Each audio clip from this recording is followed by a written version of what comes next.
મોડી રાત્રે મારા સસરાએ મારો રૂમનો દરવાજો ખખડાવ્યો અને બોલ્યા કે વહુ, હું બાથરૂમમાં પડી ગયો હતો અને મને કમરમાં દુખે છે, તો તમે થોડી માલિશ કરી આપો ને, મને થોડો આરામ થાય.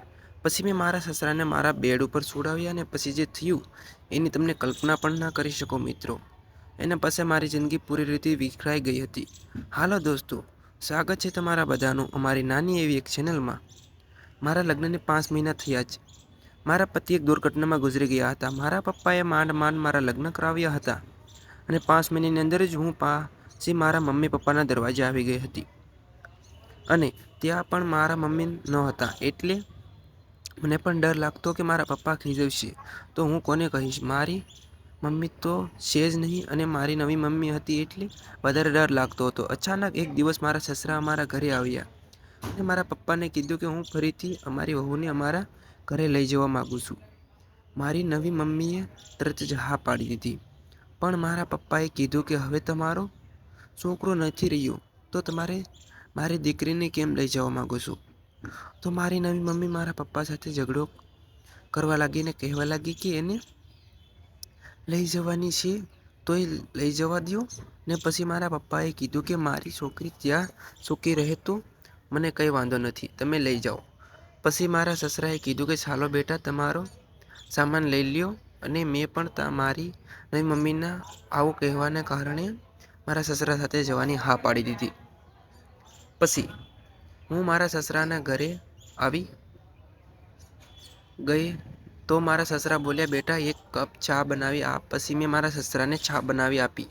એને કીધું કે પિતાજી, તમે બિલકુલ ચિંતા ના કરતા, હું તો તમારી છોકરી જેવી જ છું, હંમેશા તમારી સાથે રહીશ.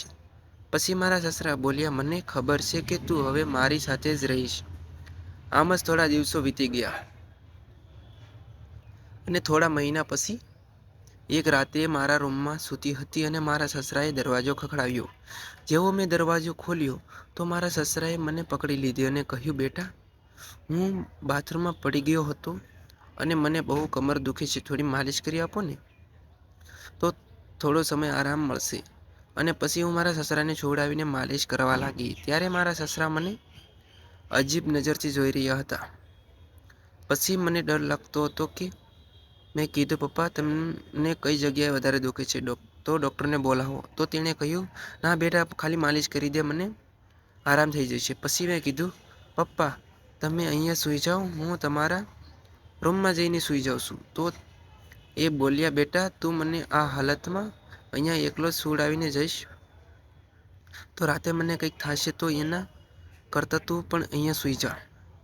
થોડી વાર પછી મારા સસરા બોલ્યા, બેટા, હું તને કંઈક કહેવા માગું છું, પણ તું મારી વાત માનીશ તો જ ને, તને કહું. પછી મેં કીધું, હા બોલો ને. તો તેણે કહ્યું, આજની રાત હું તારી સાથે વિતાવવા માગું છું વહુ. મને હવે એકલા એકલા ગમતું નથી. મને એમ થતું હતું કે બીજા લગ્ન કરી લઉં.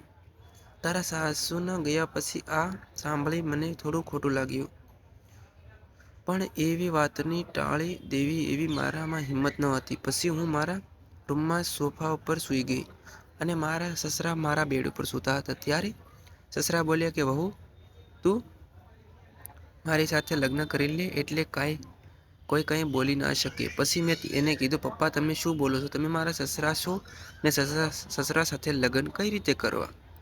બેટા, હું સમજુ છું કે તારો સસરો હતો, પણ તારા પતિના ગયા પછી 6 મહિના થઈ ગયા છે. હવે આપણે એવો કોઈ સંબંધ નથી. હું પણ એકલો છું અને તું પણ એકલી છે. આપણે એકબીજાનો સહારો બની શકીએ છીએ.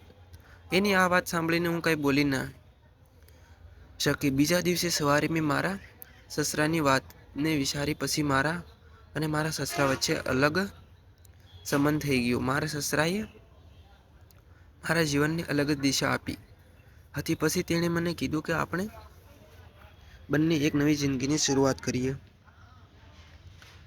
પછી મને પણ એમ જ થયું કે મારા સસરા સાચું કહે છે. પછી એક રાતે મેં સસરાના રૂમનો દરવાજો ખખડાવ્યો. હું અંદર ગઈને મેં કીધું કે સસરા, હું તમારી સાથે વાત કરવા માંગુ છું.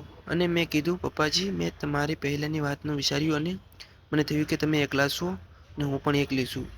પણ પપ્પાજી, મારી એક શરત છે કે તમારે હંમેશા મને તમારી છોકરીની જેમ જ સન્માન આપવાનું અને હું તમને પપ્પાની જેમ સન્માન આપીશ.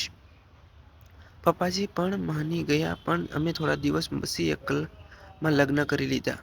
અમારા આ સંબંધમાં ધીમે ધીમે પ્રેમ અને સમજ વધવા લાગી. મારા સસરા મારી બધી જરૂરિયાતને પૂરી કરતા અને મારી ખૂબ જ સારી રીતે ધ્યાન રાખતા હતા. સસરા મારી જિંદગીનો એક ખાસ ભાગ બની ગયા હતા.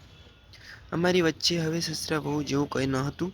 ત્યારે મને થયું કે જિંદગી ક્યારેક આપણને એવા મૂળ અને વાહક પર લાવે છે કે આપણે ફરીને વિચાર કરવા પડે. પણ મારા આ નિર્ણયથી હું ખૂબ જ ખુશ હતી. અને પછી અમે એક પતિ પત્ની જેમ રહેવા લાગ્યા. રોજ રાત્રે અમે ખુશી રોજ મોજ માણતા અને ખૂબ જ સુખી જીવન જીવતા. દોસ્તો, કેવી લાગી વાર્તા આજની કહાની કોમેન્ટ કરીને જરૂર જણાવજો. અને ચેનલ પર નવા હોય તો ચેનલને સબસ્ક્રાઇબ જરૂર કરી દેજો. ભૂલતા નહીં. ફરી મળીશું આવતીકાલે એકવાર નવા વિડીયોમાં. ત્યાં સુધી આવજો મિત્રો. Tata bye bye. વિડીયો પૂરેપૂરો જોવા બદલ આપ સૌનો ખૂબ ખૂબ ધન્યવાદ. Tata bye bye. મળીશું.